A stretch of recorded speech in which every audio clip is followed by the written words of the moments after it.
How to fix Macquarie Bank app not working. Hey everyone, welcome back to another tutorial video. In today's video, I'll show you how you can fix Macquarie Bank app not working. So sometimes the app will not work due to various possible reasons. So in this video, I'll show you a list of the most common reasons and how you can fix them.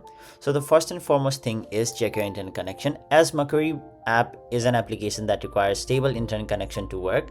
If you do not have a stable internet connection such as a Wi-Fi or mobile data, your app will not work. So make sure you have stable internet connection. After that, second, try closing and restarting the application. Now once you've done this, try opening the app again and see if it works. In most of the cases this should work, but if it still doesn't work, make sure your Macquarie app is updated to the latest version. Now if the app is not updated to the latest version, some of the features and fixes might not work, causing your app to not work at all. So make sure it is updated to the latest version. After that, if you're using an Android, you can basically try to clear cache or clear data of your Macquarie app and logging in again.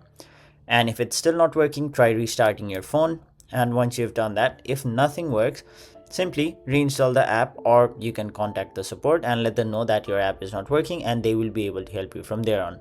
So that is basically how you fix your Macquarie Bank app not working. That was it for this video. Thank you so much for watching.